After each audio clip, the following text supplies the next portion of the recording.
I talk to so many real estate agents that don't have enough business, and they agonize over this point, and they wonder, should I buy online leads? Do I really have to door knock? The reality is, there's business all around you. You just need to know where to look. I'm Raven with REinvest Real Estate. And I'm Elise Blassio. And together, we formed an amazing community that helps real estate agents go from production to legacy. And it's our goal with every video to give you at least one actionable step to put into your business to help you reach your income goals. And today we're kind of getting over a mindset hurdle that's going to help you earn more money, even just doing what you're already doing, but it's going to help you implement new strategies that you might not have thought of before. That's right. There are real estate buyers and sellers everywhere, and you know people who would transact right now with you if they knew that you were a real estate agent. The issue is you're too afraid to get out of your skin and talk to these people and let them know that you're an agent. What's that saying we hear all the time in real estate? Don't be a secret agent. Yep. It's true, and even though it's overused, it's something that a lot of agents still get stuck on. They're nervous, they don't want to sound salesy while they're hanging out with their friends or family. And the reality is you can be genuinely providing value to a conversation without being salesy. That's right. I mean, there is a right and a wrong way to talk about real estate, in my opinion.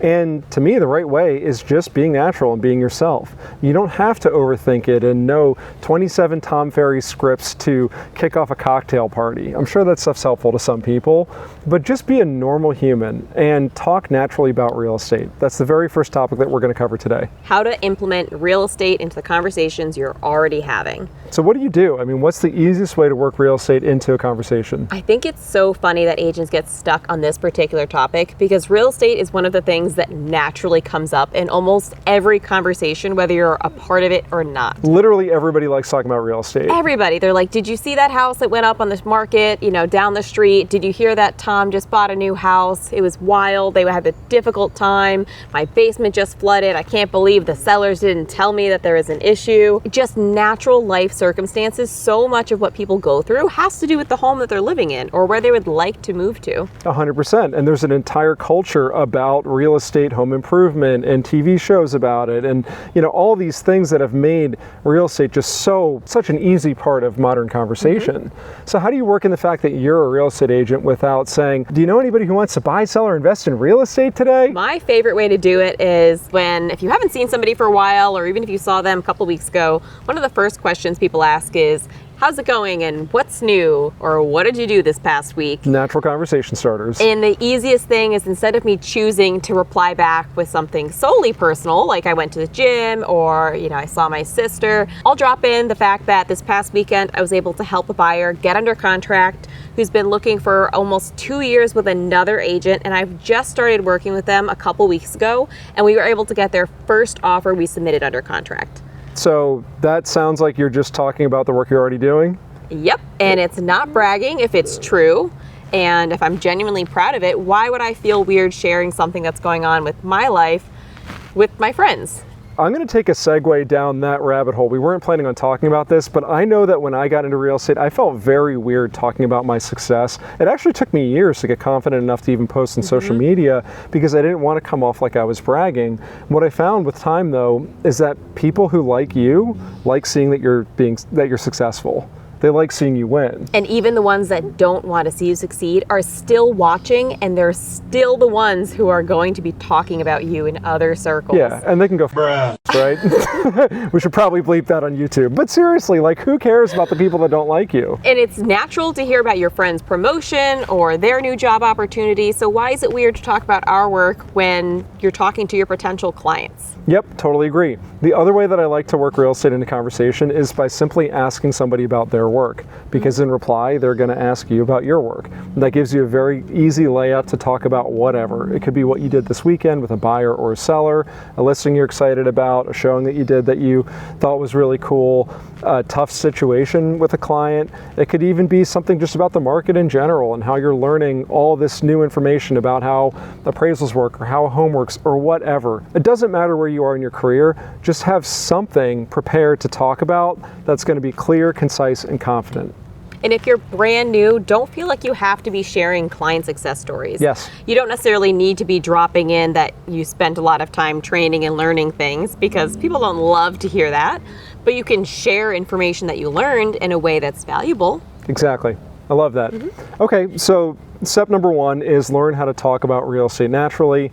Tip one, Just don't overthink things is basically what it comes down to. And to be natural, and don't sit there and try to repeat a script if you're talking to your friend. Yep. Because then they're gonna know how you normally sound and see that it's not lining up to how you're being right now, and it's gonna feel like a sales pitch. That actually creates distrust, I think. That's how you take somebody who already trusts you and make them not want to use you as a real estate agent, because people don't like salespeople. Yeah, and even if somebody in conversation was like, hey, I'm looking to sell my house, you could be like, hey, do you want some quick advice right now? Or I'd love to talk to you about that. I heard you bring it up. And Awesome. Call it out into the open instead of trying to weasel in this back door. Yeah. Just talk about it. Yep, I love it. Okay, so step number 1 is learn how to be more comfortable having just basic conversations about real estate. What's next? Have more of those conversations. Easy enough. It's so simple. You're doing well, talking about it. You're able to earn trust in those conversations. Now your one job, that's what lead generation is. Have more conversations. Yep. Get out there and meet people you might have some sort of shared interest with already.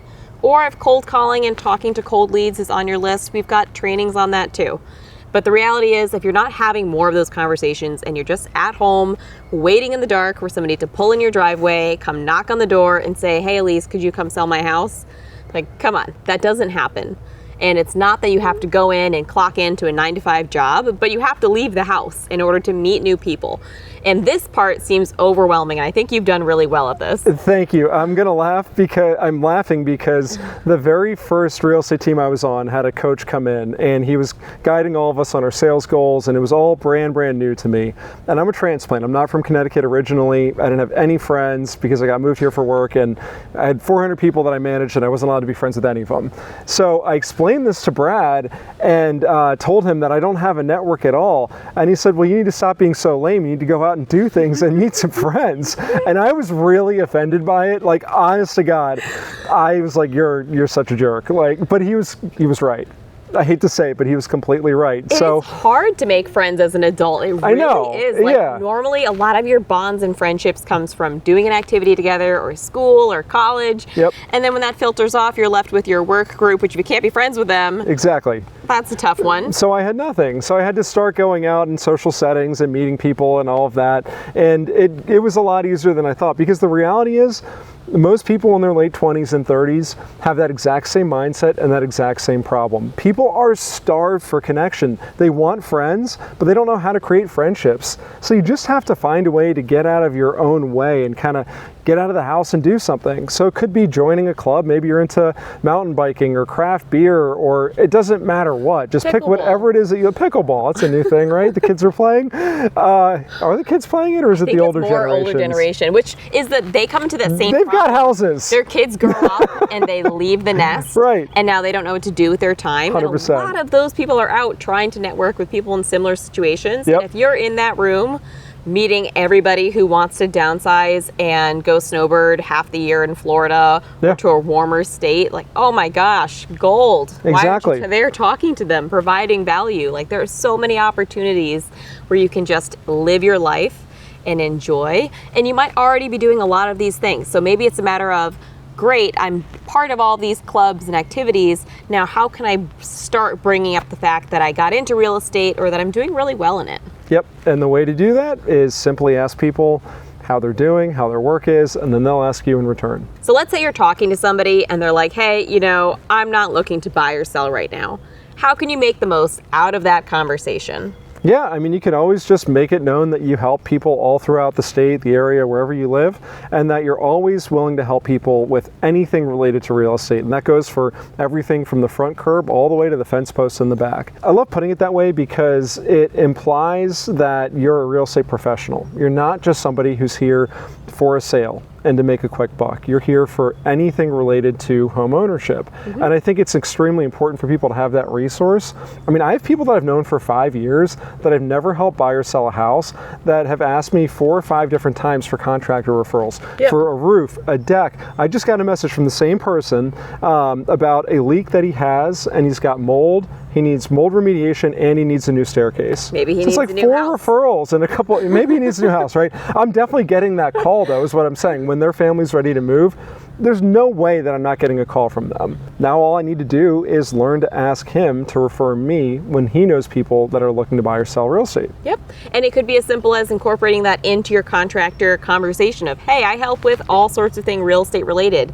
You know, you might not need this, but if somebody brings this up in conversation, you know, hope you think of me and I'm happy to help out. Yep. Sometimes people think and they answer the question based off of their own world and experience, but if they add in to think about for another 20 seconds, do I know anybody else who was actually talking about getting the roof done or was thinking about moving to the area?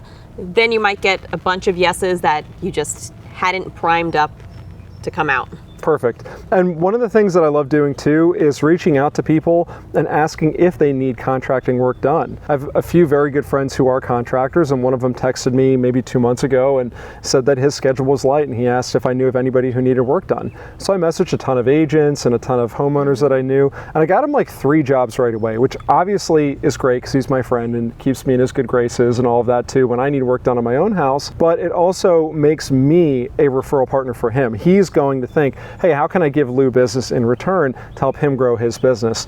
The reality is all of us as entrepreneurs, no matter what the field is, we really thrive off of personal referrals. Now, what's your one piece of advice for new entrepreneurs who don't have that referral base and all those relationships which take years to build effectively? What's your advice to somebody who's just getting started, who doesn't feel like they have those strong ties yet? Yeah, definitely. You have to go to the people who know you, like you, and trust you already, and you have to become somebody that they can trust within real estate. And the example that I love to give is, it comes from my own household. It's my own wife. She didn't refer me anybody for the first 6 or 9 months that I was a real estate agent. And then all of a sudden I got like 3 referrals from her, different people that she worked with, and all of a sudden I'm buying and helping buy and sell houses with all these people that are on her team. And one day I said to her, I'm like, oh, this is awesome. Like, thanks for referring me all this business. And, you know, why all of a sudden? She said, well, I didn't know if you'd be any good at this or not, so I didn't want to refer you when you first got into it. And I'm going to be honest with you. Yeah, it was pretty brutal. I'm going to be honest, I was a little bit offended at first, but then I stopped and thought about it. And I said, that's totally fair. People don't want to put their name on somebody until they're like a trusted, proven entity. And honestly, when I got into real estate, the plan was never to sell houses and never to work with clients.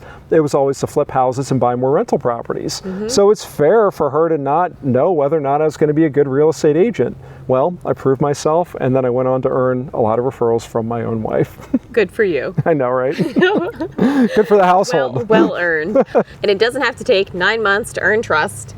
And it doesn't have to be through a ton of closings that your friends directly know the clients of. It could simply be through sharing valuable information, learning about the market enough to be able to confidently talk about it as if it's second nature.